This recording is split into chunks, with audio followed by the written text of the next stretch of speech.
Well, what's the crack? Welcome to this episode of the Bad Movie Buff, Season 3, Episode 4. And we're talking about Raiders of the Lost Ark with comedian Daniel Houston. So, before I introduce the episode, I've fucked it again. Like, I thought I was pretty good at technology, and it turns out I don't know fucking shit. So anyway, I got a new laptop specifically to record the podcast on because my old one was out, and this was my first time actually recording a podcast on it. So Daniel, being sound as fuck, drove from Belfast in Uri to record in my living room, and I did a wee sound check and all, and it sounded good on the day, but when I clicked record again, I must have clicked the wrong button because for some reason it only recorded the audio of us through my laptop microphone. So you can hear me pretty clearly in it, but he was in the other side of the room and you can't really hear him as well. So what I've done is I checked the audio from the video itself, and see, to be honest, it's actually grand. It's very usable. Now, I'm funny about shit like that. That's why I didn't actually post any of those ones I fucked up with Archer, but I listened to this and it is very listenable. It's just very clear audio, just not great. It's not microphone quality.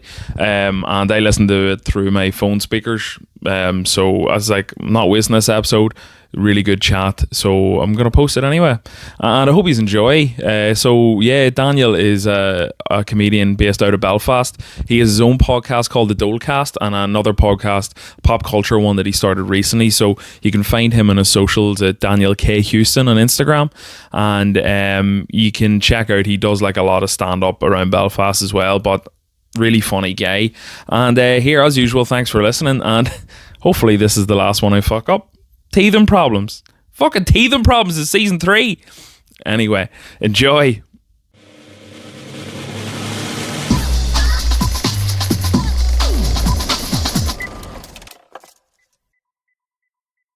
Us now. Welcome to the podcast, Daniel Houston. What's the crack? Thank you very much. Thank you for having me. First time in Uri. I know, yeah. This is Yeah. I had Matthew Dinsmore on a few weeks ago, and I asked him the exact same thing. So first time in Uri. Have you ever had a fire talks before?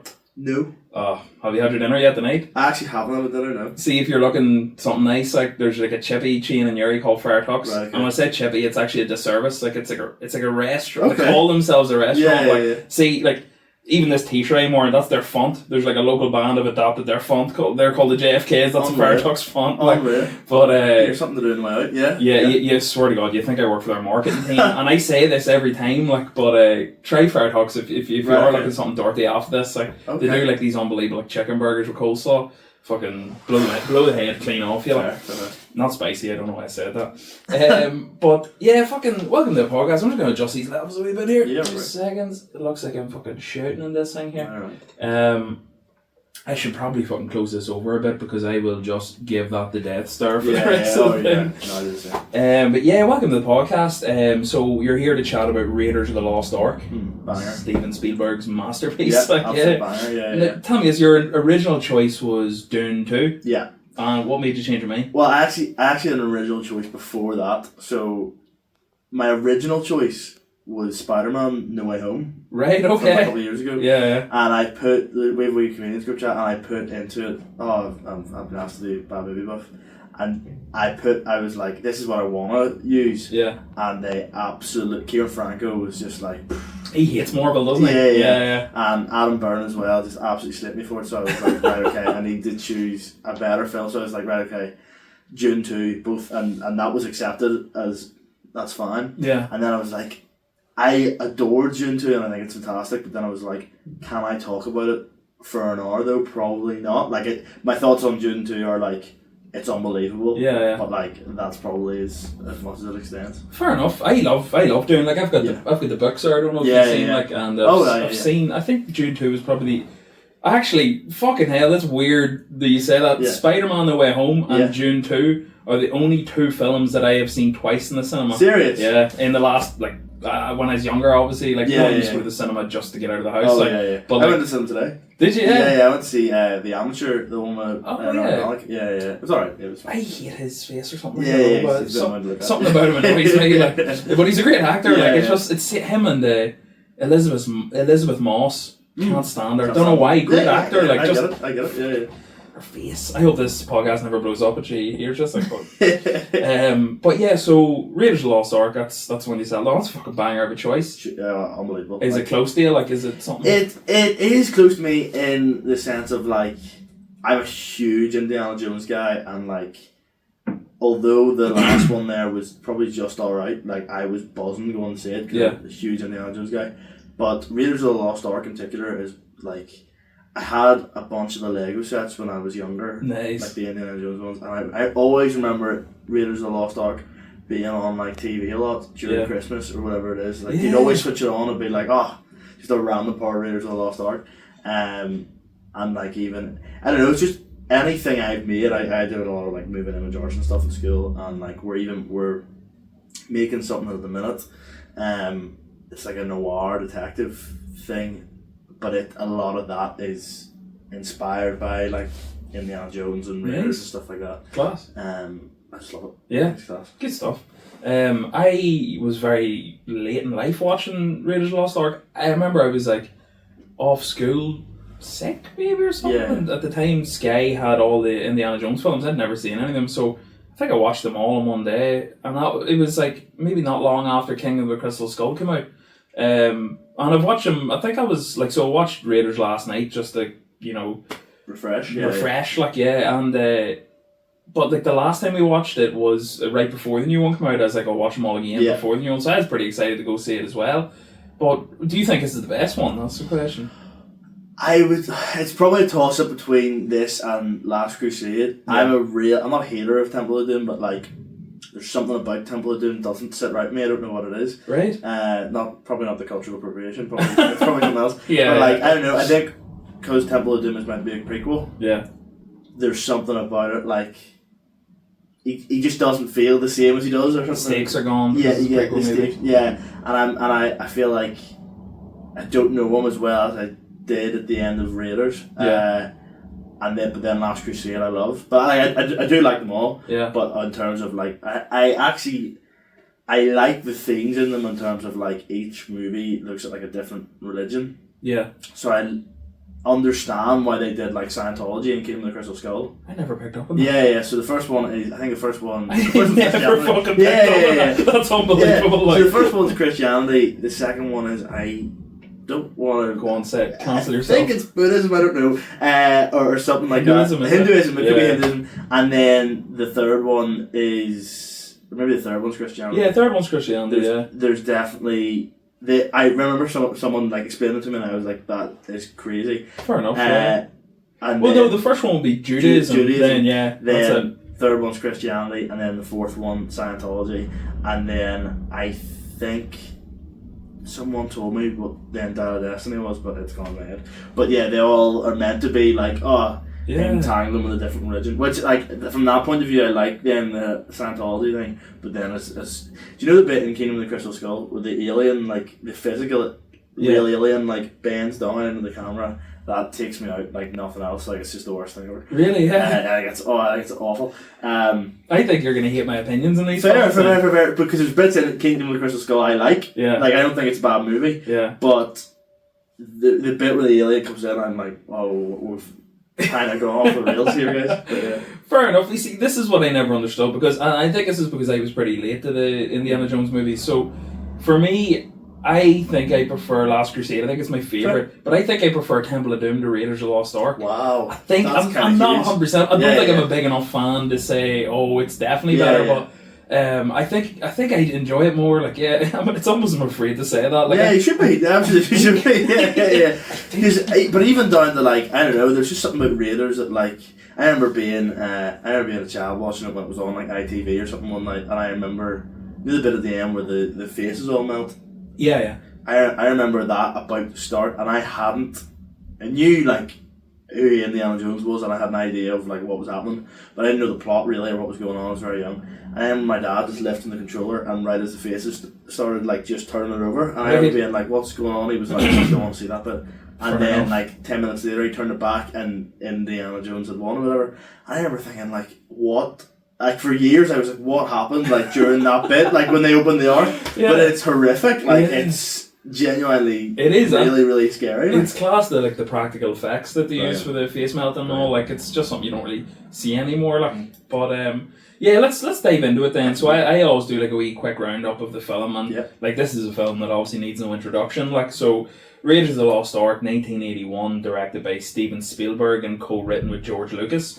So you've got Harrison Ford in there as Indy himself. You got Karen Allen as Marion, Paul Freeman as Belloc, John Rhys Davies, Gimli, as Salah, and Ronald Lacey as Tot. Now, I only realised this when I was kind of writing down the names of the cast. Todd, sorry, I think it's pronounced. His name's not said once in the film. No, probably isn't. But his presence in the film is fantastic. Classic. Really, really good. Such a good villain. Like. And then you've got Denholm Elliott in there as Brody. So, like, it's one of those things, like, there's no point delving into the plot. Everyone knows everyone knows the crack about it. So, just to kind of dive into the actual premise, and do you know the story behind how they came up with Indiana Jones? I actually don't. I've definitely heard it before, but I know that when they were casting it, it was meant to be, I forgot his name, guy with the big thick mustache. Sam Elliott? Yes, it was meant to be Sam Elliott, and then they pivoted to Harrison Ford. Yeah. But I actually don't know the story. I think there was rumours that it was Jeff Bridges, but Jeff came out like years later and said no, like that's just a load of shit. Yeah. So essentially, first Star Wars came out, and I think I was 77 for Star Wars. Fuck me, I should know that. Yeah. But essentially, George Lucas had this thing where if anytime his films came out, he didn't want to be anywhere near the country, so he didn't want to hear how it was going. Okay. Right. So he flew to Hawaii on holidays just to kind of lay low, and then I respect that. If you're listening, shout out. Yeah, fair enough. That's good. He was knocking about with Spielberg in Hawaii, and Spielberg was like, here, just so you know, Star Wars is fucking killing it back there. Like, so at this stage they're kind of relaxing, having a few drinks, and the Spielberg was telling Lucas about how he always wanted to make a James Bond movie, and Lucas just said, here, I have something fucking better for you here. And then basically told him like a loose plot of who he wanted Indiana Jones to be and what the story of Raiders of the Lost Ark would be, and then Spielberg's like, you fucking write that, I'll direct it. Yeah. And that was his exact words. Unreal, like. But that's how it came about. So then, 1981, the film came out, like. But yeah, even like from. This is what I was saying to Aoife, my fiance, is knocking about there. You'll probably be hearing the way out. Even when I was saying to her at the very start, like, it's such an iconic, like, 10 minutes as it opens. Like, potentially the most, like. I don't know what crack they were smoking, like, within the 10 years of, like, Star Wars and Indiana Jones. Yeah. Because you just had iconic property after iconic property happen, and then, like, literally that first 10 minutes of Indiana Jones, like, establish it. I know that he says maybe 2 words, like, the whole time. It's probably been a couple of weeks since I watched it. But, like, a couple of weeks. That sounds like I watch it every couple of weeks. But, like, he barely speaks, but, like, by the time like he's finished chasing the boulder and like that whole the plane flying off, you just know like, oh, I'm in for a banger of a movie. Like, unreal. What kind of struck me about it is like, so the first like 2-3 minutes, the opening shots, it doesn't actually show you his face, and I think that's usually something that's like reserved for like a character that you already know. Yeah. With this being like the first film in the franchise, it's as if they knew that they had this fucking icon in their hands. Like, which struck me as just crazy. But there's this is actually the first ever credited film for Alfred Molina as well. Do you know the actor? I didn't know that was his first ever credited film. That's crazy. Yeah, so like it was only, I think it was maybe 2 years ago when I watched this before the new one came out. I was like, it's fucking Dr. Octopus. I know, it's crazy. Like, and you really wouldn't know it. Well, if someone told me that's Alfred Molina, I'd be like, oh, fair, I can see that. Yeah. But like, if no one had ever told me, I wouldn't have a clue who it was. Like, it's just some bloke. Yeah, pretty much. And like, so that was like obviously his first role, and probably is like the role that made him famous as well. But I don't know how long it took them to film that sequence. But the first day of filming, like, he literally has like 30 tarantulas thrown on his back. Like, I couldn't. I'm a guy that has a chronic fear of spiders. Oh, like, I'm the same. Yeah. I could not. Don't care how much they're offering me. Like, I could not do it. Like, no way. I'm the exact same. I said last time we were watching this. Like, if I was like, just suddenly broke into Hollywood and was in this, and they're like, "Oh, we're gonna pull it," I'd be like, I'm sorry, I can't do it. No, I'm alright. CG or something, yeah, or like practical. No way. Not worth it. Like, and apparently they couldn't get the spiders off his back. Initially, they're like trying to. I think they didn't want to hurt them for like animal cruelty and all, but they had to get like a female spider and put it near him, and then they all crawled off. Honestly, I'd rather you shoot me in the head. Honestly, oh, no way. And one of the things as well, when I was watching this, I think it might be a bit of a Mandela effect, but you know when he's running out, so you know when Alfred Molina's character ditches him, and he's like, throw the whip, and then he's like, throw the idol, he throws the idol, he legs it, and then the door starts closing. When he dives under the door, in my head, I always thought he reached back and grabbed his hat. Yeah. But he grabs back the whip. He grabs his hat. Same thing happens in Temple of Doom. Is that what it is? He grabs his hat in Temple of Doom. But I can see why it probably. I was wondering that. I was genuinely racking my brain about that. Yeah. But so I do this like returning segment on the podcast. I'm going to say returning segment when I remember to do it, and it's called the Bad Owl Doing List. Okay. It's essentially just a list of deaths. Right? Yeah. People that got bad doings in movies. It could be like a fun way to die, it could be like a funny way to die, like, but from the fucking get-go in this, it's just people getting rinsed. Yeah, so, this movie has about 5 or 6 of them, probably. 100%. Like, so, I forgot to write out the list. I just have them separated all over the show. Yeah, but first of all is what do you call the name of the other? It was like the fella that got to the temple first, and then they see his body hanging off the spikes. At the start? Yeah, they're like, this is as far as your man got when the first one. I know who you're talking about. I could not tell you his name, but he has a bad time with first of all. So that's an off-screen one, but the judge of his corpse. It's stinking. Yeah. Then Alfred Molina's character gets absolutely fucking rinsed, and then the fella that was waiting outside the temple gets turned into like a pincushion from all the hats. That's just a few to start, but like throughout that, I'll bring it back throughout the fucking throughout the podcast. Some bad ones in there, like. But another thing that struck me, and I think there's like a few memes about this as well, but the whole like Indiana Jones as a character, he seems like such like a noble guy. He cares about archaeology and important things. And his like number one line is like, even Always Sunny and all quoted, that belongs in a museum. Like, But when you think about it in the sense that he's just like running into this temple, stealing this tribe's fucking 100%. 100%. I actually never really thought about it that way. Like, nothing happened. I mean, I suppose you could argue like Belloc and all were waiting, so they would have taken it anyway. Yeah. But like, it's kind of the same with like, well, Temple of Doom. I suppose he kind of just gets dropped in that situation. But like, even like Last Crusade, like, you could just do nothing. Like, even his dad, like, chill out, man. Like, enjoy your retirement instead of like hunting the Holy Grail. Chill out. Yeah. Like, but also it strikes me as like he is willing to die 9 times out of 10 for a lot of these artifacts. Yeah. You're like, probably Google search would do the trick, like, instead of having to get it physically in hand. Yeah. And here, what do you think of like I think it's only really for readers, but I think it was the Big Bang Theory originally pointed out that if Indiana Jones wasn't in this movie, the outcome wouldn't have been any different. As in, like, the Nazis never would have, like... Well, they win. Yeah.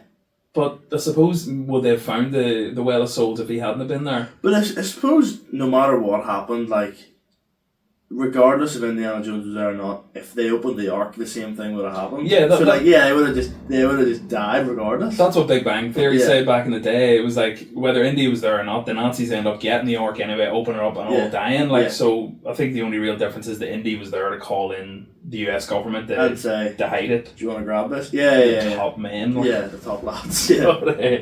Yeah. So do you know the scene where Indiana Jones and Brody, it's Marcus Brody is his full name. So when essentially Brody goes to Indy's house and is like, here, I got us the fucking funding to go get this, look for the Ark. Do you ever notice, do you remember what Harrison Ford was wearing in that scene?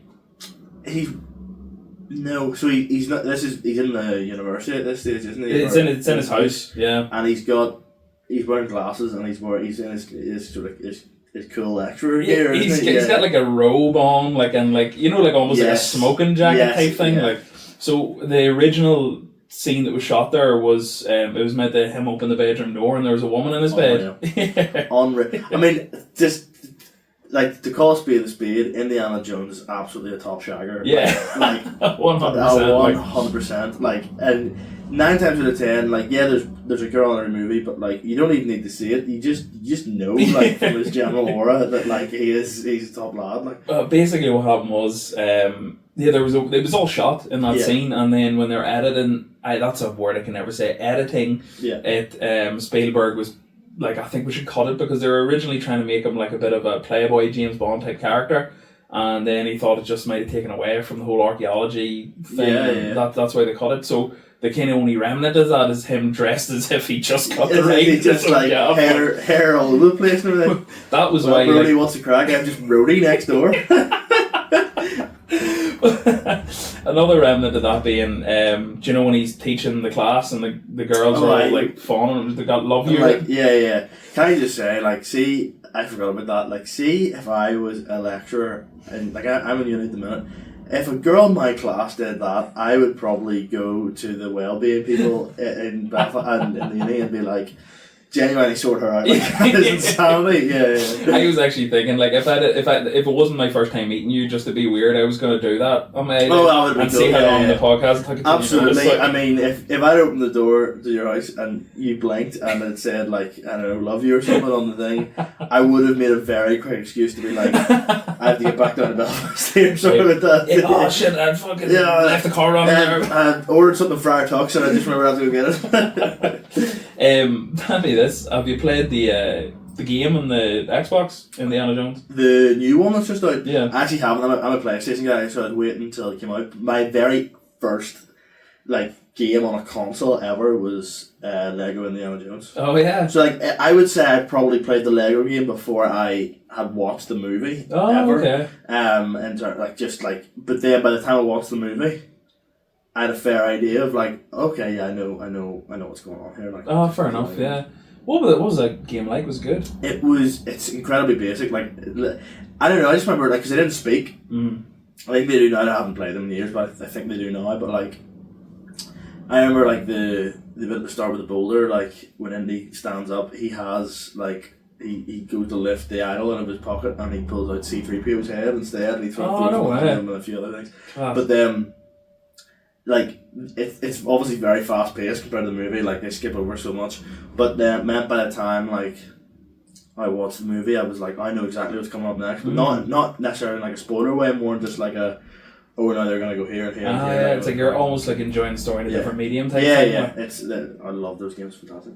I think Lego kind of tie-ins have always. I've never really got into the Lego games, but they've always meant to have been pretty good. Yeah. Oh yeah. But like, see back, I'm 33, so I'm a good bit older than you. Like, but back in the day, like PS2 days, like movie tie-in games were class. Yeah. Like the Lord of the Rings games in the PS2 were fucking unreal. Yeah. But I remember playing the Lord of the Rings: The Two Towers on PS2. And that was before the Two Towers movie came out, and just spoiled the whole film for me. Okay, yeah. Like, have you seen Lord of the Rings? So I was looking about here. Yeah. Like, there's a lot of Lord of the Rings gear on the walls and stuff. Yeah. I have seen the first one. Okay. I could not. It's more. So I borrowed them off a friend. Watched the first one. Was like, all right, that was good. I enjoyed it. Yeah. But then I have as I said earlier, I have a chronic fear of spiders, and I know in the third one. Yeah. Is it Shelob? Yeah. Like, bad that you can't watch it I on would screen. really, but like I wouldn't, like I haven't seen, I'm not a huge Harry Potter fan, Chamber but of like Secrets? I haven't watched Chamber of Secrets in years.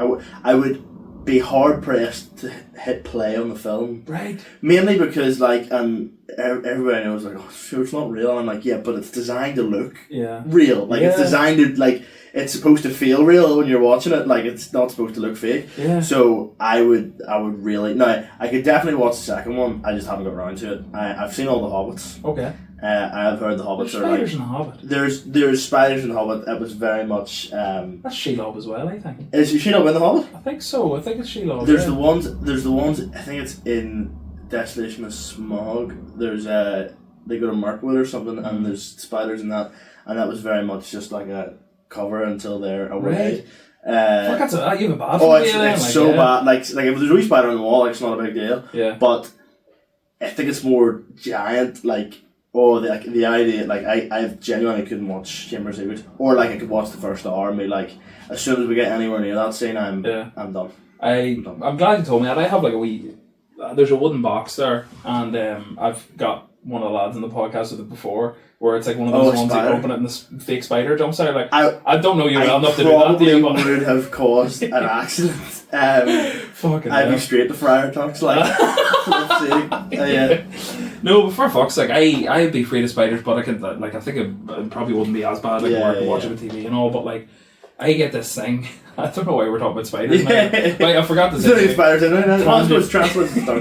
Tangents are very welcome in the podcast, but like I do this thing where if I'm like having a bad night's sleep, sometimes I'll wake up and think there's a spider on me and like run around being like, ah! Yeah. Did you ever get that? Like, I always get the fear of like he just feels something on you and it's probably not there, but like it knocked me for six. I can't with the spiders. Like. For fuck's but no, why would Lord of the Rings? Yeah, why are we talking about Lord of the Rings again? Yes, if I'd seen Lord of the Rings. Oh yeah, sorry, the spoilers in the PS2. Yes. So I'm not spoiler for you, but like a big plot point in the Two Towers was in the game, and I was like, oh, but I was young, I didn't really care about spoilers back then, but like thinking back, it absolutely was spoiled. You probably wouldn't get that now. No. Like, studios and stuff like that are probably a lot more guarded with their material, like, and you don't really get like tie-in games for like Marvel movies or anything. Like that's kind of all. Tie-in games have kind of died a little bit, But yeah, so Indiana Jones, it was free on Game Pass there on the Xbox like right before Christmas, and I played about an hour or two of it, and it was really good. But my attention span's a bit up the left recently. Like, but the opening level is literally just the first scene. Oh, nice. So you have to run away from the boulder and all, and like you have to work out like a wee puzzle on the floor to get to the idol. So it's classy. You absolutely pick it up on the PlayStation when you get it. Like, but yeah, so I always kind of write down a bunch of shit as I'm watching it, just to be like, fuck, let's talk about that. So yeah, that's one of the things, and I fucking knew I had to Google this before we talked about this here. Do you know the thing that happens in like every indie movie when he's like on the plane and while he's flying it shows you a map with the thing? Did Indiana Jones invent that? Like, did Spielberg invent that? Potentially, potentially. But it's been parodied and done in so many things since that it's probably hard to track down where did it actually start. Yeah, like, I know in my own videos I've parodied it for stuff, but not necessarily going, oh, I'll do that thing from Indiana Jones, but just like it's just a thing that's done, like but it probably did start it. I imagine. Fair enough. And just to talk more about Todd, like the Nazi villain in this, like unbelievable villain, and like the fact that he kind of stands out so much where he doesn't even have a name. But I love that thing where he reaches for the medallion. What was it, the medallion of Ra? Or something? The eagle thing. And it like burns his hand. But I thought that was just like such a smart plot point where he's got the engraving burned into his hand, so they think they know where the Well of Souls is. Yeah. But it turns out that on the other side of the medallion, there's extra figures where you have to take away an inch in honor of the god.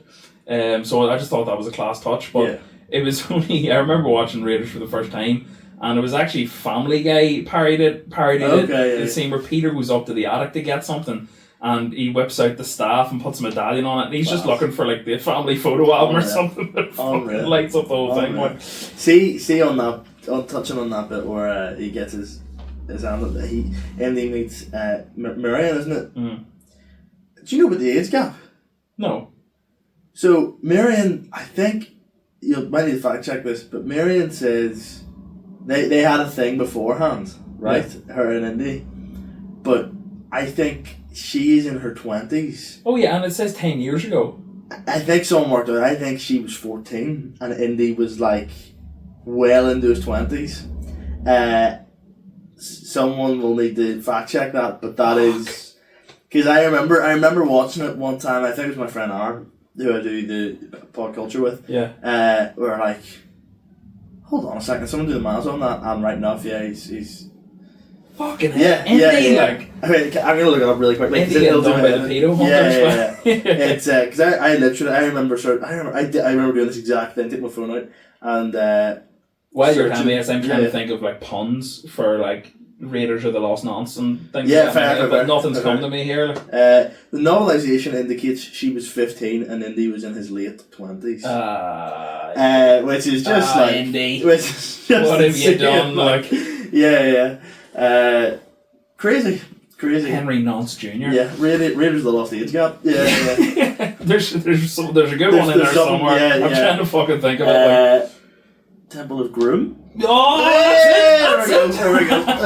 There we go. Oh, that's fucking mad. You can't ruin that for me. Yeah, I know.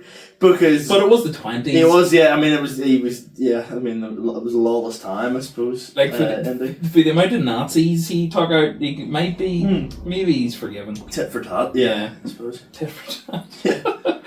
Yeah. But yeah, such a good fucking villain, your man. One of my favorite parts in the entire film, and it's just such a fucking stupid wee thing, but. See, it's like just before the third act when Tot walks into the tent where Karen Allen Marion is. Yeah. Fuck, I'm so bad at names. That's why I have them written down. And she's about to leave. She's threatening your boy with a knife, and then she turns around and sees him, runs to hide behind your fella.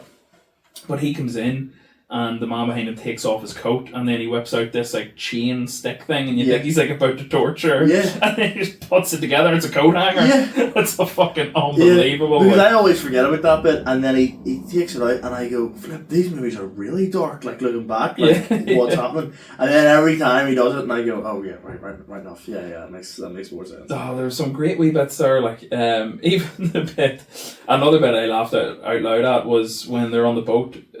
Just towards the end, and she's looking in the mirror, and she flips the mirror back, and it hits Indy in the face just as like the foghorn goes off, and just lets out this big massive scream. So next up in the bad I'll doing list is when they're in the bar in the Paul, the bar that she runs, and Todd walks in with all the locals that he hired for muscle, and one of them catches on fire, and then Indy just shoots him in the face. Unreal. Fucking bad. Unreal. Yeah. So I think obviously Todd, unbelievable villain. You've got the French fella in there, what do you call him? Belloc, great villain. The biggest villain in the film though? Who do you think it is? Give me a clue.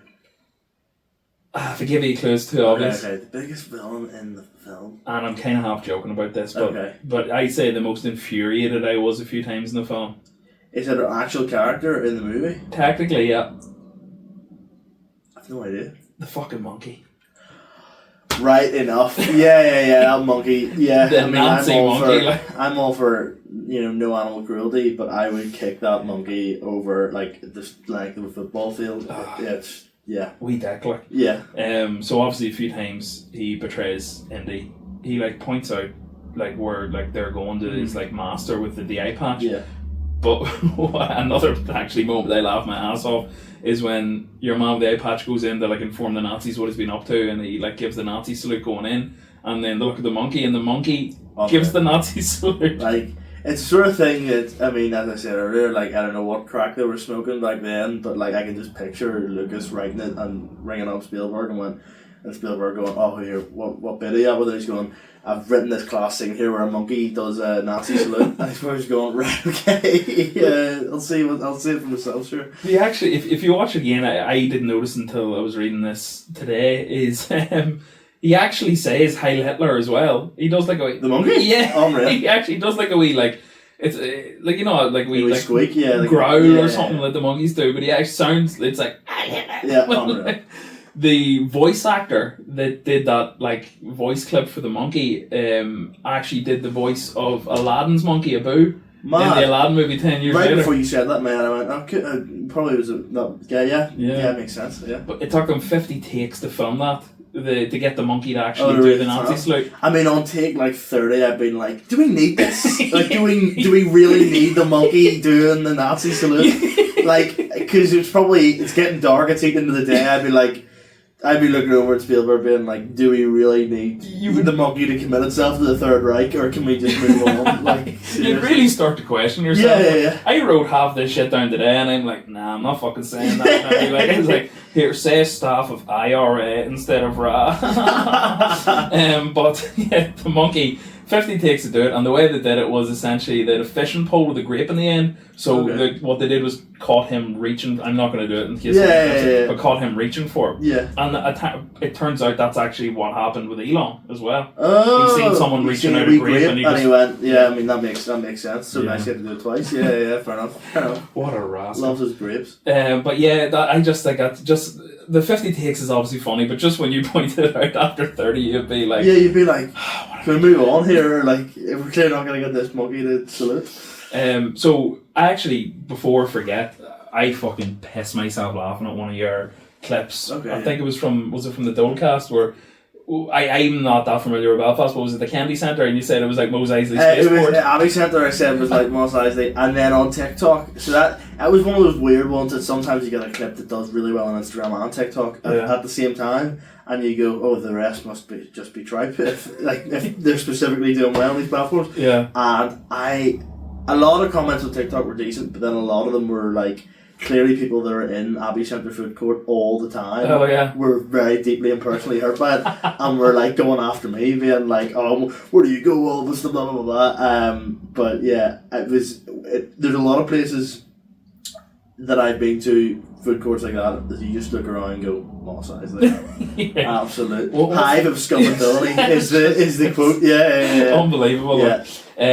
But yeah, did you notice, like, have you ever noticed, because I think it's only the first time I realised when I was watching this last night, that the kind of love motif in the song and the score that John Williams composed for when Indy and Marion are kind of like romancing up is the same as the Han and Leia one. Oh, okay, right, okay.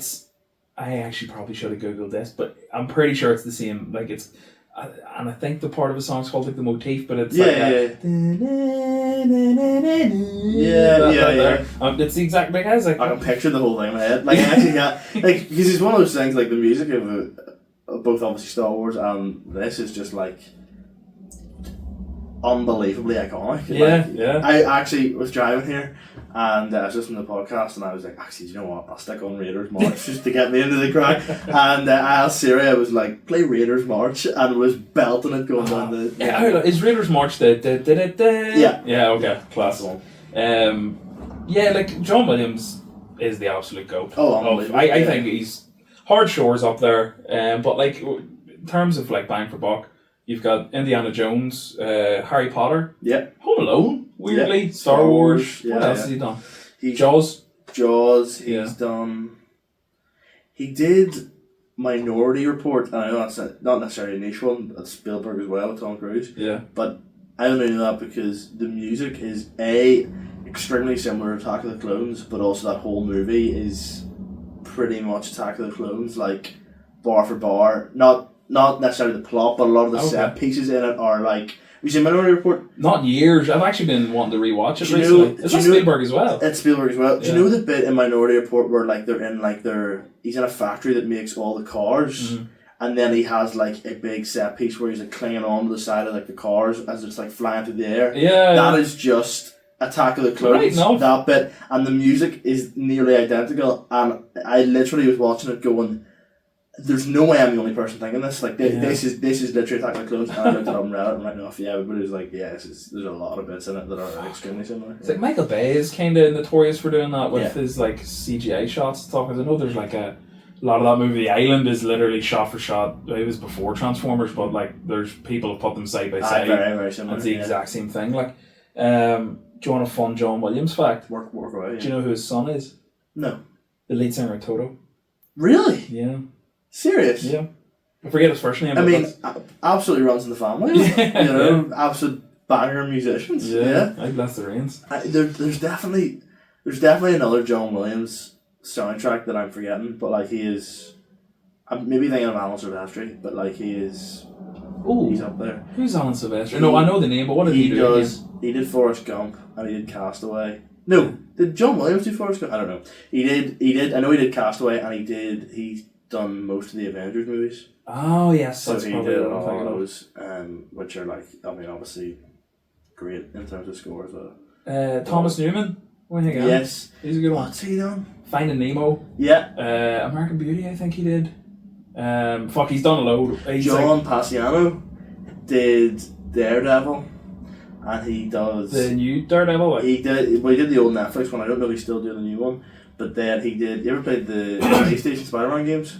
The new ones. Yeah. He does all the music for those. You must be a big Marvel guy. Yeah. I am a big Marvel guy. I'm probably big like superhero guy in general. I appreciate that. Growing up on them. Adam Byrne gives me proper grief for it, and I'm like, mate, away and your Fontaine's DC shirt's so cool, Adam. That's awesome. I'd rather see whatever Hulk's doing. If that's all good. Don't be too mean. I'm hoping to get him on the podcast. Oh yeah, no, he's a legend. But fuck you, Adam. Yeah, he's he probably shoots 8 Mile or something. I think he told me I'm so cool, Loser.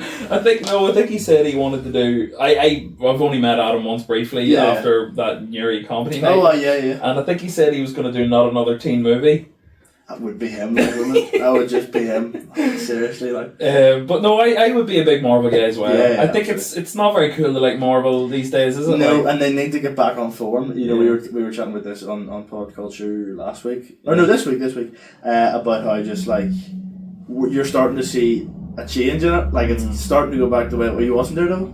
Yeah. I haven't watched today's episode. But it's don't worry, it's tomorrow. You're all good.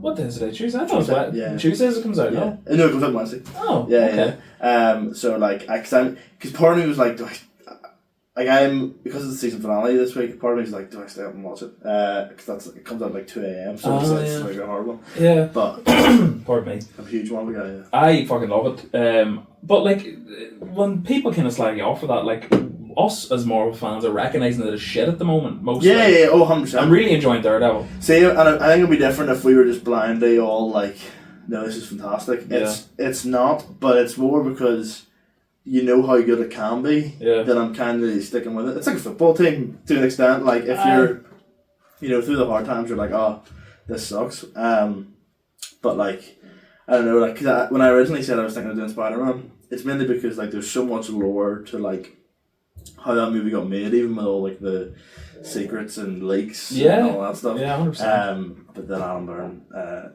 shouted at me for it, so I was right, okay, I'll do something. I'll do a proper film. Fair enough. Well, here, if you're ever coming back on, feel free to pick Spider-Man. Yeah. I fucking love that film. But I think probably the best thing Marvel have done overall is Secret Invasion. Did you watch it? Did you like Secret Invasion? I thought it was the biggest heap of shit. Oh yeah. I was literally gonna be I'm sorry, because I'll tell you this: there's a certain one and it's happened it's probably happened more than it hasn't on my podcast where you have a comedian on or whoever it is and they say something and you go, oh yeah, and in my head I'm going, what on earth? Or I'm not a huge football guy at all, but there's plenty of times I'll tell you about it after, but there was basically speaking to someone in football and I was oh yeah, 100% in my head. I have no. If you ask me another question with this, I'm gonna have to tell you I'm sorry, I have no idea what you're talking about. But then there's a certain amount of times I'll just blindly go yeah. That was one of those times there when you were I really like Secret Invasion. I was gonna have to say I'm sorry, but it was not good. It was not. But the thing is, I don't understand how you mess shit up like that because it's so easy to do. It seems like a no-brainer. When you've got the cast that you have and the route it went down, I just think it's pointless and there's no need for it. 100%. Every so often, I'll remember its existence and get annoyed. Yeah. That's how bad it was. Yeah. I thought the first episode was good, and I was it was going okay, and then by the time you got to the end of it, you were just this is schlock. This is just genuinely garbage. But speaking of Indiana Jones, Harrison Ford in Captain America, have you seen it? I didn't like it at all. Fair. No, sorry. No, I didn't. Yeah, no, there were some good bits in it. I'm mixed on it in general. I saw it twice in the cinema. Actually, I went with my brother and then with Aaron, the producer of the Dualcast.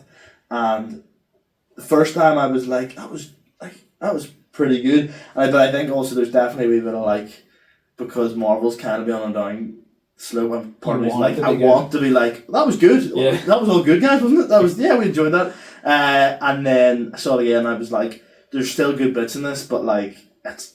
Just there's something about it that's a wee bit off. I thought the dialogue was terrible. Yeah. I think that's what struck me. I think Marvel's always been okay. We'll get back on Indiana Jones after this. Yeah. Marvel's always kind of been made fun of for their quippy humor. Yeah, and depends who you're dealing with as well as a character. I think as well. Yeah, if it's if it's a really serious character and he's quipping away, but the likes Spider-Man or even Ant-Man, the way they've taken Ant-Man, I can look past it. If that makes sense, you know. Yeah, but there was one bit in particular where I literally like looked at Ethan and said, "What the fuck was that?" Yeah. And it was Captain America and what do you call his sidekick? He's the Falcon now. Yeah, Joaquin. Yeah. Yeah. So there, he's like, "Oh, we're gonna go up and find this base." This isn't mad spoilers for Captain America, but we're gonna go up and find this base, and he's like. The other guy's like, I'll come too, road trip. Yeah. And then he's like, oh, you can't come. And he's like, no, but I gotta come. He's like, okay, join me then. And then your man's like, oh, cool, I'll bring snacks. And then Anthony Mackie goes, why did I invite you? Yeah. And I was like, is that meant to be funny? Like, because he said he brought... Sorry, the worst bit of that whole movie for me, and I told, because I'd already seen it when I was going with Aaron, and I said, listen, there's a bit in this that, like, I know you'll hate. Yeah. Because he's a film student, so, like, he would in general be pretty like, it takes not a lot, but like he, you know, if something's bad, he'll go, no, it's bad. Like, there's a bit in the new Captain America where he rides a missile like a surfboard. Do you know when they're the water scene, like with the big military boats? Yeah. And they're taking out these missiles, and Anthony Mackie like jumps on top of one and rides it like a surfboard for about 5 seconds. How do I not remember that? I'll try and find it after. And genuinely, it was one of those ones I sat in the cinema and went, "No, this is my time. I feel like my time's being wasted here. Like this is you're ripping the backside of it." Like, I'm fingers crossed with Thunderbolts. Okay. Yeah. I think it looks good. I think it looks like a genuinely good one. But we'll get off Marvel for a wee bit here. My bad. Yeah. But yeah, so there's like famous celebrity now that was like a child in this. Okay. Can you pick out who it is, do you think? Oh. So I'll tell you the character. Yeah. So you know Salah, like John Rhys Davies' character? Yeah. His youngest son, you know, the one that runs into the restaurant when he sees Indy's about to get attacked, he's like, Indy, come on. Yeah. I feel like whatever I say here could be conceived as racist. No, it's like just if it's... I've no idea. The only guy I can think of... When is this going to be? 88? 81. 81. John, would just tell you? Yeah. Josh Brolin. No way. No, it's not, sorry. I was going to say, I was like, what? No, I just made that up. It's no one. Oh, is it? I was gonna go for, do you know, are you a Star Wars guy? Oh, yeah. Yeah. What's Ahsoka? Yeah, I like Ahsoka. I thought it was good. Same, I thought it was gonna, for a second, all I could think of was the guy that plays Ezra in Ahsoka, and then I was like, that doesn't add up age-wise, like, but... the only Star Wars I didn't watch was, what do you call the last one that came out, the TV show? It was like the prequel, the really long ago prequel about the Jedi. Oh, The Acolyte. Yeah, what did you think? Was it any good? I'm one of those guys that is like, I want this to be good, so in my head I'm like, this is good, like I'm enjoying this, but like you look back and you're like, it's not great. The fights in it are genuinely incredible. Okay. And if it was just the fights, I think people would love it. Yeah. But in terms of like the wider picture, like it wasn't. That's literally the only one I haven't watched out of everything. And it's cancelled. Or they did a big cliffhanger and a big like what's coming next, and then Disney pulled the plug. So like, which for like a Star Wars property shouldn't be happening. Like it should be good enough that like it's always gonna get. But yeah, they cancelled it. So. Fair enough. Well, I'm glad I didn't watch it. But yeah, okay, we're going to go back on the indie, but Andor season 2 is out soon. I can't wait. Oh yeah, fair. Yeah. So another thing I kind of took note of when watching this was the bit where why do I keep having to check his name? Belloc makes Marion wear the dress. Yeah. That's a very villainy trope, isn't it? Was that was? I was going to say indie didn't start. That was like a James Bond thing beforehand. Probably. Was it? Yeah. It strikes me as that. As you said earlier, like this is obviously Spielberg and George Lucas's like crack at like an American Bond, which would be like more like an adventurer. Yeah. But in every movie, he has like there's a Bond girl essentially. Yeah. Now in like 3 of them, it's Marion. Like it's pretty much her every time, but like there is still like a trope where like Marion. It's very obvious in this one, I think. Yeah. Who was? The third one, I don't want to talk too much about the other movies just in case I ever do an episode of them, but the third one, is it... It's a German girl. It's... Is it your one from Rocky 4? I've no idea, I haven't seen it. I've only seen the Craigs, I haven't seen Rocky. Okay, fair enough. I would slag you off, but I only watched them last year for the first time. Fair. It's... In the third one, it's a German woman that helps him, and then she backstabs him. Yeah. And all that. That's right. Yeah. Right, so... I forget what I was going to say. Yeah. Belloc in the dress. Belloc in the dress. Yeah, that is, like, it's such a weird, specific trope, but it just seems to be in so many films. Like, but yeah, we've got another one for the bad I'll doing list here. Any guesses? I think possibly the worst doing them all, maybe. Is it the guy with the plane? Yeah. Yeah. 100%. Yeah. Now, I actually fucking so bad at taking notes. I say this in nearly every podcast, but this is the good thing about referring to yourself as being a bad movie buff. Yeah. It's because every mistake I make, if people ever give me shit, I can be like, bad podcast. Yeah. So he's actually a famous wrestler, I think. The actor that okay. played him, I forget his name, and he's probably like super famous. But he looks like Bronson a wee bit, doesn't he? Like, Yeah, there's a wee bit of, It's actually a movie I've never seen, but yeah, that was a fucking rough old one. Yeah. When they were filming that scene, the plane actually ran over Harrison Ford's knee. Yes. Like tore ligaments in his knee. Grim. And they're saying that, pardon me, the heat of it was all filmed in Tunisia, you see, and the heat had softened the rubber in the tires, which only led to ligament damage, but they're saying if it had been like a colder day, his leg would have been like completely crushed. Like, mad. Fucking crazy. Didn't that happen to him doing Star Wars then? Did it? Yeah, when they were in Force Awakens, a door of the Millennium Falcon fell off and it was wrecked. right. You can't get rigged, like. Because I remember when Force Awakens was being filmed, that being in the news that they had to pause it because it was they nearly wrecked him. Fucking I think hell. it was one of the doors of the Millennium Falcon fell off and then his leg. That's mental. Yeah. I just have a note here saying, oh yeah, I remember now. Yeah. I just have a note here saying, do the far right hate Indiana Jones? Yeah, I mean, why the fuck? question to be asked. Nazis. Yeah, question to be asked. Yeah, fair. That's so shit. No fair. He'll all be raging. Yeah. I noticed this the first time I ever watched Raiders of the Lost Ark. When Belloc. So do you remember the bit where Indy's standing over them with a rocket launcher? Yes. Locked in. Like he locks in. It goes from like, this belongs in a museum, I'll leave uni, I'll take a few days off uni to do this, to like he's standing with an RPG, basically being like, pull up. He could be a 1v1 Rust. Yeah. But did you ever notice the fly in that scene? Does it land on Belloc's eye? It lands on his face. Right. Oh, it goes into his... While he's speaking, crawls into his mouth. Yeah. So crazy. When I didn't know this, so I remember the first time I watched this film noticing that, being like, what the fuck? Yeah. And Empire Magazine actually voted it as like one of the most kind of iconic wee like quirks in a movie. Yeah. And I was reading today when they're filming that, it was actually they had more footage of the fly flying out of his mouth. So Spielberg was like, no, it's funnier if it looks like he had to fly. Yeah. So edited that part out. Unreal. So it just increases. I think it's really cool because it kind of makes Belloc look insane. Yeah. But also like frozen with like, oh, Indiana has like the upper hand here and he doesn't even care there's bugs flying in his mouth. Like he's kind of just like, tasty. Yeah. Quality, like. Yeah. But yeah, so oh shit, I just hit the microphone there. Just to get into a bit of trivia then, so I've rinsed half these just like talking about the scenes when they come up naturally there. But I think probably the most iconic bit of trivia about the film is the famous scene in the market where Indy comes up against the guy with the big sword. Yep. I believe it's called a scimitar. Okay. The type of sword, I think. I don't know. Yeah. But so your man's like fucking flinging the sword around and all, Indy just shoots him. But that wasn't the original concept for that scene. Did you know that? Right, okay. That wasn't in the script. Right. So essentially what was meant to happen was Indy was meant to like fight him with a whip and then eventually get the sword out of his hand with the whip. Right, okay. But the entire crew got food poisoning. And Harrison Ford was so sick, he was like, I can't fucking film that. Right. So he just said to Spielberg, would not be like funnier if I just shot him? And then Spielberg's like, it fucking would actually. Yeah. That makes sense. Yeah. But that's where that came from. Class. Apparently, I hate when I say the word apparently because it just reminds me of a wee kid in the meme. Do you remember back in the day? Apparently. Yeah. When I'm editing this, the parabol. Yeah. When I'm editing these, I'm always like, stop saying it. Yeah. Spielberg was the only one out of the entire cast and crew that didn't get food poisoning because he brought all his own food to this shoot in Tunisia with him. Just a suitcase full of SpaghettiOs. Seriously? Yeah.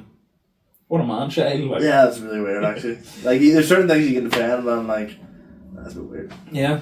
I didn't notice, I've never noticed this actually watching the film, but there's a bit in the Well of Souls where if you freeze frame it, you can see hieroglyphics of R2-D2 and C-3PO. Have you ever seen that? Yeah. Yeah, I've seen that. I actually have. There's a Lego set that they put out. I'm huge into Lego, and there's 20 years ago, 20 years of age, huge into Lego, and there's a Lego set they put out a couple of years ago of that scene, and there's a bunch of pillars with like hieroglyphics on them, and one of them in the Lego set as well is C3PO and R2D2 that they put in there as a wee Easter egg. Like, you're a big Lego guy. Huge Lego guy. Yeah. Huge Lego guy. I've got like a Hogwarts Express down there. I think that's as much as I got. Like. That's good. Like. Would you still be into it? Like 100%. I was I'm going away here for a week, and I was getting a few bits and pieces today, and on the way back home I went in the Smiths and had a wee look, and there was Star Wars Lego set sitting there, and I was like, I was like 32 quid, and I was like, no, you know what, forget about it. Yeah.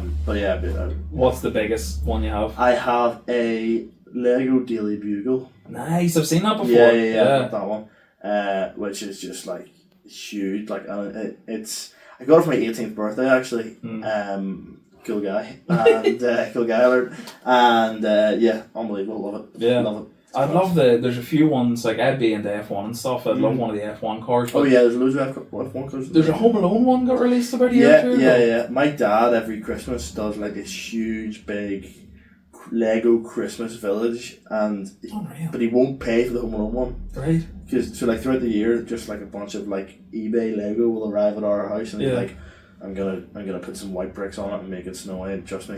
And then every year, like it got to the stage where we had to say to him, like, you gotta chill out, because our front room got to the stage where it was just like 2 big tables and like a moving Lego train that went around like on batteries. Is he literally like Will Ferrell out of the Lego movie? Yeah, it's literally him. He's gluing it all down. And you're like, why can't I play with him? Yeah, literally. That is literally it. Right. So Melissa Madison, have you ever heard her name before? Yeah. So she was married to Harrison Ford, and she was a writer. And every time she was visiting Tunisia to visit Harrison Ford on set, her and Spielberg would sit and have the crack and start writing a few things out. And over the course of filming Raiders of the Lost Ark, they wrote an entire movie together. And the movie went on to get made. Have you any guesses what that film is? It's a very famous movie. Really? I famously haven't seen it. I think I point out nearly... It's not E.T., is it? It's E.T. Seriously? Good guess, but yeah. You're flipping heck. That's how E.T. was written, off the set of Raiders of the Lost Ark. But as a guy that, put it this way, I have over the years probably put like, we're literally filming like a wee film at the minute. It's probably going to be 35 minutes long. Yeah. We're filming one about Friday. See the idea that I get a break on Friday and someone sits down and is like, do you want to start writing another film during lunch here? Yeah. I would say, sling your hook. Like, that's class. I had no idea that was a thing. Yeah. I've said a few times in the podcast, I've never seen E.T. I've seen probably 70% of it, to be fair. Like, yeah. I know, like, it's one fair idea of what happens. Like, alien comes down. Yeah. Alien goes back up at the end. Like, it's... He gets hired by British Telecom along the way there somewhere, and does a load of ads for them. He does. And do you you remember those ads back I actually do. And he's in Phantom Menace. Yeah, he's in the... He's in the Senate in Phantom Menace. That's right, yeah. There's like 3 of them. Class, I forgot about that actually. Yeah, so what else have we got here? Yeah, I think I've pretty much run through all of this. It's just funny to look at a piece of paper and see the words "Monkey Heil Hitler." Yeah. But yeah, monkey Third Reich. Yeah. So despite this is, I think, the last one I have. Yeah. But despite the fact that it was like the dream team of Spielberg and Lucas, most studios turned this down. Seriously. And Paramount were like, all right, okay then, like reluctantly agreed to make it. Like, probably turned out to be one of their biggest movies of all time. Absolutely. No, well, here, fuck it, tell a lie. Here's a good one actually. Yeah. The sound designer in this film was a guy called Ben Burt, and he had to do a load of things. Like, for example, a lot of the punching sounds was him hitting a leather jacket with a baseball bat. Okay, yeah. But I thought the coolest one out of all the shit I read today was how he got the sound for when Indy and Salah slide the lid off the Ark for the first time. Or sorry, no, it's not Indy and Salah. It's at the end where the Nazis slide the lid off the Ark. He got that sound by recording the sound of him sliding the top of his toilet cistern off. Like, that's literally what that's from. Like, but yeah, that's pretty much everything I got there. Is there anything else you want to talk about? Or in the car was around to bring up the age gap. Done the age gap. I think in general, like as you were saying earlier, like the movie itself just breeds iconicness. Yeah. He's just ore farming the whole time. Like you've the music, the hat, the whip, even the punches. Like this thing we're filming at the minute. Smile. Yeah, the smile. Like Soupy, who was on your at the time of recording this, was on your last episode there, and he's in this thing we're filming, and there's a scene where my character wears a brown fedora. Right. So like huge, genuinely huge inspiration. And there's a scene where Soupy's one of the bad guys in it, and there's a scene where he comes towards my character, and genuinely we're going straight out Indiana Jones.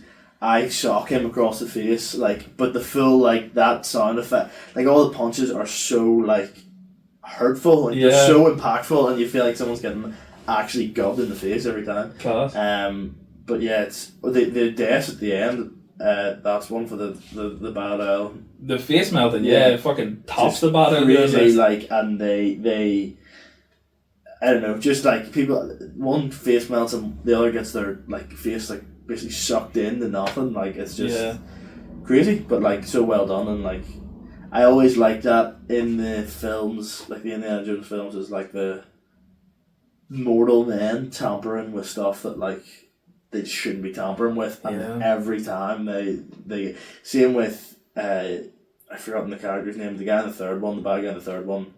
Same thing that happens, and Hitler signed his book, but well, Hitler's the bad guy. Yeah, he's bad. I mean, some would say he's like the Thanos of the Indiana Jones movies. He kind of comes back around. He was a real goofball. Yeah, a real goofball guy. But again, the third one, same thing, when like drinking the Holy Grail and just like turns to like pretty much dust. Like, I love that in them. Where like Indy's always very close to just like you could have been on the bad list or whatever it is, like very easily. He's witnessed them all. Times. Yeah. He could have his own list somewhere, like, and he'd be like, "Here, I have a personally, if I was Indiana Jones after this, I probably would have just hung up the whip. Like, I don't think you'd find me. Like, if someone said that, "Here, do you want to go look for the Holy Grail?" I'd say, I probably want to, but like, you'll never get me out of the house to do it. Like, yeah, no, thank you. I think 100%. Even like, how do you end up somewhere? Like, it was an accident, I suppose. How do you accidentally stroll into somewhere called the Temple of Doom? Yeah, absolutely. So Temple. One second you're eating monkey brains, next second you're fucking freeing a load of wee slaves. Yeah. How we go on? I need pay rise for this. Like. Do you think it's maybe a situation where, like, you know, the classic like woman on Facebook that's like, you know, I don't want any drama, but they're the cause of the drama. Yeah. Do you think that's Indy? Like, probably. Yeah. Like as you say, like if Indy just removed himself from the situations, like certainly, you probably wouldn't have had a UFO rise out of the ground in the fourth one. Yeah. Like in the fifth one, they go back in time. Like, if Indy had just left that alone, they probably would have just crashed and died. Like there's no need, you know. Yeah, that's true. But he's seen too much, and I'm glad they address it. And like I think it's Kingdom of the Crystal Skull. Like the U.S. government, I think, interview him like after the nuclear bomb and any chance, lad? Like you're constantly at the centre of this stuff, and like chill out. You know? People hated that, didn't they? That fridge scene. Yeah. I can see why. That's crazy, but yeah. But just to go back, sorry, I just have to get this shit joke out of my system, right? Work away. So just to make the comparison of Indy being a Facebook woman again, what's his number one line? Hate these fucking snakes. Yeah. Oh, unreal. Unreal. I'm so sorry. Unreal. That's 10 out of 10. 10 out of 10. But just to round off podcast, any podcast recommendations for me other than your own, of course, which we'll plug after this? I don't know if you listen to these guys. There's a podcast called The Weekly Planet. Oh, the Australian guys. Yeah. Mr. Sunday Movies. Mr. Sunday Movies. Yeah. We actually, me and the producer of the podcast, Aaron, went over to Edinburgh to see their live show. No way. And got chatting with him after. And I was like, "Here, would you come on the Dualcast?" And he was like, "Yeah."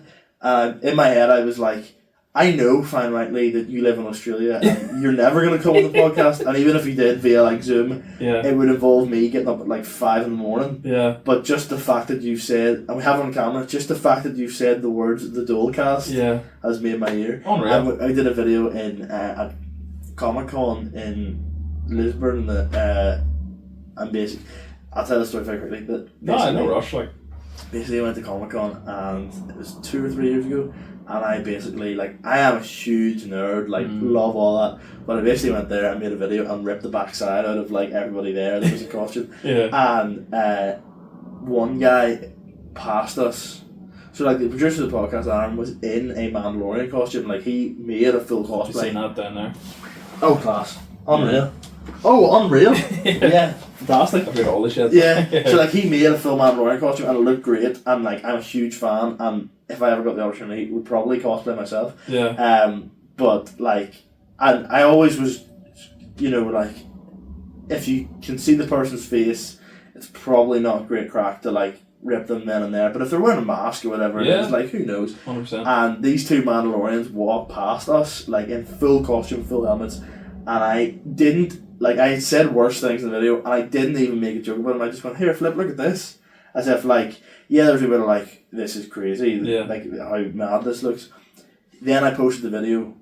I think there was a big Facebook group of, like, everybody that went to the Comic-Con. It got sent into that group, and people weren't happy. The guy found the video and basically commented and was like, you've made a joke about me in this video. If you don't delete it within 24 hours, you'll be hearing from my solicitor. And I was like, oh my goodness. Like, I was freaking out. And people were like, why's up? Like, you know, what, you can't even see his face. Like, you're not, you know, who's to say it's even him and all this stuff. And I posted it on TikTok. And again, it, like, kind of semi blew up on TikTok. And, like, comedians that I have, not that I wouldn't be friends with them, but, like, comedians that I have since met from starting stand-up had commented, like, 2 years before, basically being like, you're this or whatever, and I've met them since, and I've been like we wouldn't chat, but I've been like... They were giving you shit on them? Yeah, and we obviously never talked about it, because they're a fair bit older than me, so, like, I wouldn't probably be chatting to them anyway, but I remember being like, I wonder if he looks at me and remembers that that's that guy, you know, that was doing that. But I then actually, do you know Vittorio Angeloni? Yeah. So he had been on the podcast a few times, and this is before I started stand-up, and I remember the video was getting a lot of hate, and I just kind of sent it to him one day and was like, can you just do me a favour? Watch this, and is this too far? Like, and it was mainly just like a guy in a Power Rangers costume would walk past us, and I would just be like, what's he doing? Like nothing crazy, not going after his family, just being like, what's he doing? Wee bit of crack. And I went up to, you know, Gotham, the show Gotham. Oh yeah. So the guy that plays Bruce Wayne in that, David Mazouz or something, he was there, and I got my cameraman Ben to stand like ages and ages away from me, and I just went up to him holding my phone, his microphone. I started chatting away to him. And I was chatting, and I said, how you find all that? And he said, oh yeah, I'm loving it. I said, has anybody said to you about, like, your doll? And he was like, no, not yet. And I was like, oh, like, no, like, you're really, like, your doll, like... What are you saying? Dole. So, like, I was basically saying he's on the dole to his face. And he obviously didn't understand because he's from America. And he was like... I almost didn't understand. And he was like... saying doe. And he was like, you know, I don't get it. Like, is it a good thing or a bad thing to be dole? And I was like, it's a great thing. Like, if anybody asks you today, like, how you feeling, just say, I'm on the dole. And he was like, thank you so much, that's great. And we walked off, and I just remember driving home being like, he will probably at some stage when he's leaving, like, to the air hostess here, I was like, cheers, I'm feeling very dull today. That video got a lot of hate, and I remember Vittorio's face, he was like, listen, it's your decision, but if I were you, private that video. And I ended up doing it, like, probably a year later, just kind of looked back and went, although nothing serious came from it, and although, like, it's just a bit of crack, I was like, you know what, I'll just private. But, people forget shit though. Yeah, absolutely. Like, nothing ever came of it ever. But just, I was like, I could see that being brought up in 10 years. Someone being like, he told David Mazouz to say duel or whatever, and I was like, you know what, I'll forget about it. I had a video go viral nearly 10 years ago, and it was back before, like, TikTok and all, so it was like when 1 million views on YouTube was like a big fucking deal. And no one remembers me now. Really? What was it? It was, I used to do this thing with, like, every morning I'd try to throw a spoon over my head into a coffee mug behind me. And I did it every day, one attempt a day, and it took me like a year to get it in the mug. So I put it on YouTube, it was like a 6-minute video, like, and I stuck it up onto Reddit. And I was like hungover one Sunday, I stuck it up onto Reddit, and woke up the next morning and it had blown up, like, and I was like, what the fuck, like, and there was like, it was crazy, like, there was like radio stations ringing to interview me, and I was on like a Kiwi radio station and all, like, but now, like, even I bring it up to people and they're like, oh no, I've never seen that, and then, like, back then it was everybody gets it, yeah, and it's almost even cringy bringing it up now, being like, I'm trying to spoon in a mug, but yeah, it's just, the internet's such a fucking fickle place, it's so weird, and like, you could be public enemy number one day, and then the next day, like, someone else, they'll find someone else. Like Mickey Rourke at the moment is probably under fire. Yeah, he is. He's not doing well. Yeah. So yeah, Mr. Sunday Movies. What else? What other podcasts are you rocking at the moment? I obviously listen to a lot of the ones from here. Mr. Sunday Movies in terms of like my nerdy Nerd sort of stuff. like movie one, that would be it. Yeah. It's mad. It's mad how much of a nerd you are, and you've never really got into Lord of the Rings. No, yeah, Lord of the Rings is always one of those things that kind of passed me by. I've played Dungeons and Dragons a couple of times. I'm not massively into it, but my friend Ryan, he like would play it a lot, and we've done it before. We actually did an episode of the Dualcast. We did a 2-parter special episode called Dungeons and Dragons, where nice. we played it for like 2 hours straight. One of the worst viewed episodes of the podcast. Really? Because a lot of people obviously just looked at it and went, "That's not for me," and it tanked. But we've had chatter of bringing it back with like different guests and stuff, and seeing what the crack is. Have you seen the Dungeons and Dragons film that came out a year or two ago? Yeah, really good. Unreal. I really, loved it. Like, genuinely, really, really good. Yeah. But yeah, that'd be my main podcast. So the second question I usually ask to round it off is, if you had to pick another film, what would it be? But we've already kind of covered probably that. Spider-Man. Yeah. Probably Spider-Man, just because like there's I could talk for 6 hours about like the intricacies of like leaks and. Oh, crazy. Yeah. See, like, for me, like, in terms of nerd shit, like, comic book wise, like, Batman and Spider-Man are my 2 favourites, like, so... We did a full, the first episode of Pod Culture, which came out last week, we did a full one about, like, the Batman movies, the Keaton ones and the Kilmer one and the Clooney one, like, are they all connected, or are they separate because they recast certain people, but then some people stay the same? Yeah. And then, like... Aaron ended up emailing Warner Brothers to be like, can someone give an answer? So we're yet to hear back, but yeah, that's what we're doing. They didn't get back? So he sent loads of emails out, and one of them replied and was like, hi, this is not what this email is used for. I'm actually like a close personal friend of Joel Schumacher. I can ask him if absolutely set me up. I actually co-wrote The Lost Boys. Well, absolutely set me up. Give him a call. Here you go. Well, here, just to round things off, just to plug you, like, so... You've got your own podcast. Daniel's got his own podcast called The Dolecast, and you've just released one on pop culture. What's it actually called? Pod Culture is the name of the podcast, and then we have the Dolecast as well. On this week's episode of Pod Culture, we looked at the new DCU with Superman and everything coming out, and like basically what is their plan with it? Like, because it seems to be kind of up in the air at the minute. Because you could be running into a scenario where like. You've 2 different Batman movies coming out within a year of each other. Like, it could be really could be a mess. Yeah. And then Dualcast is not movie or TV show based. It's more just hopefully a funny chat with different guests and stuff. So yeah. See, that's what you've done is what like I probably should have done is I just wanted to talk about films, but also wanted to talk shite as well. Yeah. So you kind of have 2 separate podcasts for that. We got to the stage where like. We'd talk about movies and Dualcast sometimes, and then we'd get people being like, why do you always talk about movies? Like, I have no interest in movies. And you're like, right, okay. And then there's the flip side of that where like we'd have a lot of comedians on, and then people are like, oh, I'm sick of hearing about Stanley Cohen. And you're like, well, pick a different podcast, like, because there's only so many times I can start a new podcast for different things. Like, but, I fucking know what you mean. Yeah. So you're Daniel K. Houston on Instagram? Daniel K. Houston on pretty much everything. Instagram, YouTube, I think I'm just Daniel Houston. Yeah. Dualcast on Spotify and YouTube as well, and Daniel K. Houston on TikTok as well. Yeah. So this should be out not Monday coming, but the Monday after that. So you and a bunch of lads are doing the B team in the limelight as well. Indeed. Before you say, can I guess the lineup? Yeah. Because I think I've got it down here. Okay. So you've got you. Yeah. You've got Kieran Franco. Yeah. Jazz Sierra. Yeah. Adam Byrne. Yeah. Talal Jomar. Yeah. How many more am I missing? You're missing 3. Fuck, 3. I think. Give me a clue. Yeah, 2 in the MC. 1 has been on this podcast. Soupy. Soupy. Like, of Soupy. course. And then there's 2 more. Oh fuck. I'm feeling you won't get them. Ooh, give me a clue. One of them runs one of the open mics in Belfast. Oh, it's not Sean McAlevey, is it? No. It's Jack McGee. No.